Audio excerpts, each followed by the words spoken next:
صحافتی ذمہ داری ہو اور آپ کو ادا کرتے ہوئے اس کے مینرز پتہ نہ ہوں، اس کے اصول و ضوابط پتہ نہ ہوں، تو پھر آپ کو یہ ذمہ داری نہیں کہا جا سکتا کہ جو سونپی گئی ہے آپ بہتر طریقے سے سر انجام دے رہے ہیں۔ ابھی جس طرح چند دن پہلے ہم دیکھ رہے تھے کہ میڈیا پہ وار کے حوالے سے جو باتیں ہو رہی تھی، اس آپریشن کے حوالے سے باتیں ہو رہی تھی، دو طرفہ ملک میں جو میڈیا اپنا کردار ادا کر رہا تھا، جب جنگ کا ماحول ہو تو عالمی سطح پر انٹرنیشنلی جب ایسی صورتحال کو پوری دنیا دیکھ رہی ہوتی ہے اور آپ جو بھی خبر نشر کر رہے ہیں، شائع کر رہے ہیں، بتا رہے ہیں، آدر وہ سوشل میڈیا ہو، آپ کا مین سٹریم میڈیا ہو، الیکٹرانک میڈیا ہو، پرنٹ میڈیا ہو، کسی بھی ذریعے سے، کسی بھی میڈیم سے آپ جو خبر نشر کر رہے ہیں، آپ پہ ذمہ داری عائد ہوتی ہے۔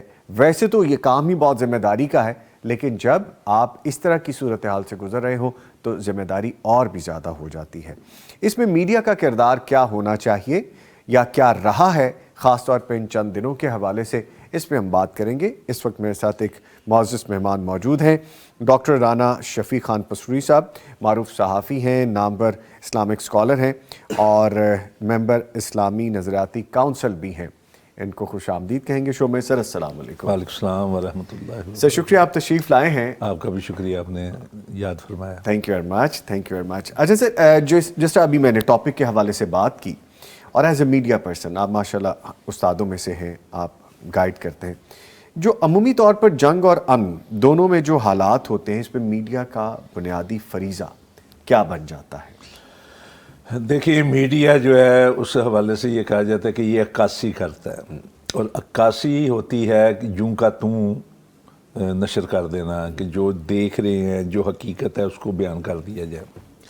دوسرا اس کا حصہ جو ہے وہ صرف عکاسی نہیں ہوتا بلکہ ذہن سازی بھی ہوتا ہے۔ تو ان دو چیزوں کو ملا کے اپنا کیا جاتا ہے۔ لیکن یہ ہے کہ جب آپ کسی اپنا ادارے میں ہوں اور کسی اپنا سکرین پہ ہوں یا کسی صفحے پہ ہوں، اور آپ اس الزام کے ساتھ ہوں اور یہ لوگوں کو یہ تاثر دینا چاہ رہے ہوں کہ آپ بالکل غیر جانبدار ہو کے جو حقیقت ہے اس کو بیان کر رہے ہیں، تو پھر آپ پہ بہت بڑی ذمہ داری ہوتی ہے کہ پہلے عکاسی کریں تو بالکل جوں کی توں کریں، جو حقائق ہیں اس کو واضح کریں، اس کو بیان کرنے کے بعد پھر آپ ذہن سازی کر سکتے ہیں۔ لیکن ہمارے ہاں میڈیا کو ہمیشہ سے استعمال کیا جاتا ہے پروپیگنڈے کے لیے اور ایسی ذہن سازی کے لیے جس کے اندر حقائق کم ہوتے ہیں۔ یہ اپنا اگر اسلام نے جو میڈیا کے لیے اصول بیان کیے ہیں کچھ اور ہیں، اور دوسری طرف سے جو میڈیا کے لیے اصول آتے ہیں وہ کچھ اور ہوتے ہیں۔ اسلام نے تو یہ کہا ہے کہ کوئی بھی بات آپ تک پہنچتی ہے تو اس کی پہلے تصدیق کر لیں، کوئی خبر آپ تک پہنچتی ہے۔ جی، الفاظ ہیں کہ یا ایھا الذین آمنوا ان جاءکم فاسق بنبأ فتبینوا، یہ خبر کے حوالے سے ہے کہ اے مومنو، جب تم کو کسی ایسے آدمی سے جو اس کا کردار مشکوک ہو یا جو اپنی خبریت کے حوالے سے مشکوک ہو چکا، اس کی طرف سے کوئی خبر آئے نا تو آپ اس کی تحقیق کر لیا کریں۔ کوئی بھی خبر آتی ہے، نبا کے لفظ ہیں اور نبا خبر کو کہا جاتا ہے۔ ایک تو یہ اصول دیا، دوسرا یہ دیا اصول رسول پاک صلی اللہ علیہ وسلم نے حدیث کے ذریعے سے، کہ آپ نے فرمایا کہ ہر سنی سنائی بات کو آگے نہ پہنچائے، بلکہ اس کے لیے الفاظ یہ ہیں کہ اپنا صحیح مسلم کے اندر باقاعدہ باب باندھا امام مسلم نے، باب النہی عن حدیث بکل ما سمع، اور رسول پاک صلی اللہ علیہ وسلم کے الفاظ جو ہیں وہ ہے کفا بالمرء کاذبا، کسی آدمی کے جھوٹا ہونے کے لیے یہی بات کافی ہے کہ جو کچھ بھی سنتا ہے نا وہ آگے پہنچا دیتا ہے، جو سنتا ہے سنائی بات کو آگے پہنچا دیتا ہے۔ ٹھیک ٹھیک۔ تیسری اپنا اصول جو ہے وہ یہ اپنا دیا ہے کہ کسی کو خوش کرنے کے لیے بھی، قوم کو خوش کرنے کے لیے بھی اگر آپ جھوٹ بولتے ہیں تو اس کے لیے ہلاکت ہے۔ ویل کا لفظ اکثر جگہوں پہ اللہ کے نبی صلی اللہ علیہ وسلم نے ایک بار بیان کیا، لیکن اس جگہ پہ آپ نے 3 فرمایا، ویل الذی، اس شخص کے لیے ویل ہے، یعنی ہلاکت ہے، ہلاکت بھی ہے، ویل ایک جہنم کا گڑھا بھی ہے، اس آدمی کے لیے ویل ہے جو آدمی یحدث لیضحک بہ القوم، کہ ایسی بات بیان کرتا ہے کہ جس کی وجہ سے وہ اپنے لوگوں کو خوش کرنا چاہتا ہے، خوش کرنا چاہتا ہے، اور اس کے لیے وہ جھوٹ بولتا ہے۔ پھر آگے فرمایا ویل اللہ، ویل اللہ، 3 بار آپ نے فرمایا کہ اس کے لیے ویل ہے۔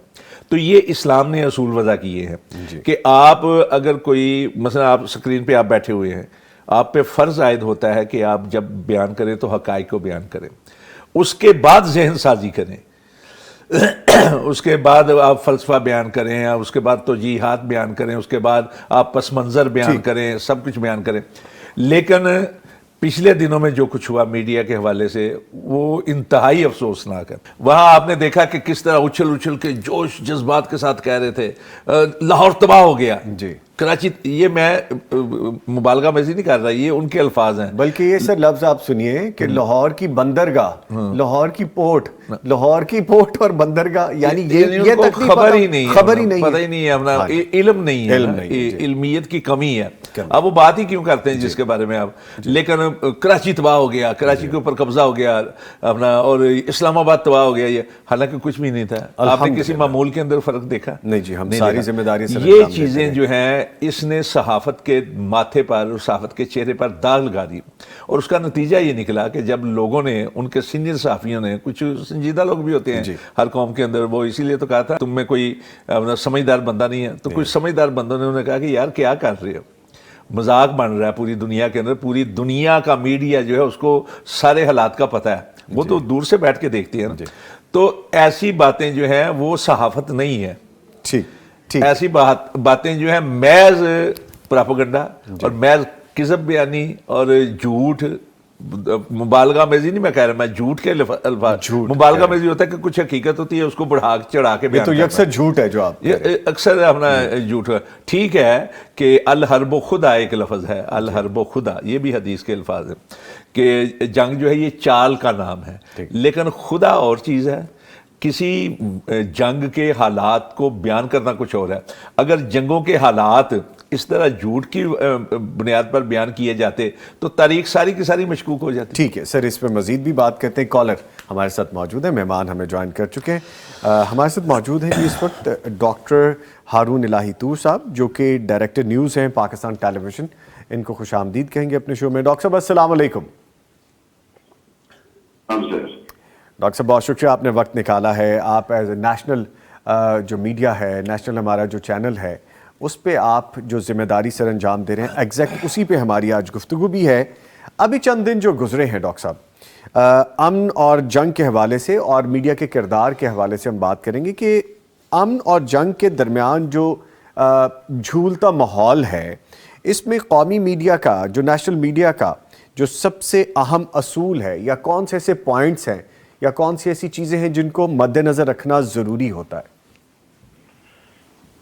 تھینک یو نظامی صاحب، بڑا اہم ٹاپک ہے. میں نے آپ کا ابتدائی جو بات ہے اس کو بڑے غور سے سنا اور آپ نے بہت ہی تفصیل سے بتایا کہ کس طرح سے مذہبی اخلاقیات اور انسانی اخلاقیات جو ہے وہ اس بات پہ زور دیتی ہے کہ سب سے چیز ہے جس پہ ہم نے چلنا ہے وہ سچ ہے. باہر جو ہے راستہ تباہی کی طرف جاتا ہے. آپ نے وین لفظ یوز کیا، میں نے بڑے غور سے سنا. اور یقیناً یہ تباہی گزشتہ دنوں جو جھوٹ کی تھی یہ پوری دنیا دیکھ چکی ہے. جہاں قومی میڈیا کے کردار کی بات کی، اس میں خاص اگر آپ کا اشارہ اسٹیٹ ٹیلی ویژن کی طرف ہے تو میں اس کا پوری ذمہ داری سے بتا رہا ہوں کہ ہمارے پرنسپلز بڑے واضح ہیں. بات اگر کریں جو ہمارا پاکستان کا میڈیا ہے، اس نے جو کردار ادا کیا گزشتہ چند دنوں کے اندر، جس کی پاکستان میں بلکہ دنیا بھر میں کمپیریٹو پذیرائی بھی ہوئی انڈیا کے، تو ہمارے اوورال میڈیا نے، اگر قومی میڈیا سے مراد آپ کی پاکستان پورے کا میڈیا ہے، تو اس نے تو یقیناً ایک بڑا زبردست کردار ادا کیا ہے. اور پہلی دفعہ دنیا میں اس بات کو بابر آیا ہے کہ کس طرح سے میڈیا ذمہ دارانہ کردار ادا کرتے ہوئے جنگ میں بھی امن کی بات کر سکتا ہے اور اپنے ہم وطنوں کو اور دنیا کو جنگ کے حقائق کے ساتھ ساتھ جنگ کی تباہ کاریوں کے ذریعے سینسٹائز کر سکتا ہے کہ خدا کے لیے امن کا راستہ اختیار کیا جائے. اور یہی راستہ اس مرتبہ ہمارے میڈیا نے بڑی ذمہ داری سے، میں قومی میڈیا کر رہا ہوں جس سے مراد پاکستان کا میڈیا ہے. دوسری طرف نیشنل میڈیا کے لیے جو ہم جو ہمارا اسٹیٹ میڈیا ہے اس کے لیے یوز کرتے ہیں. میڈیا نے آپ دیکھیں کہ ہمیں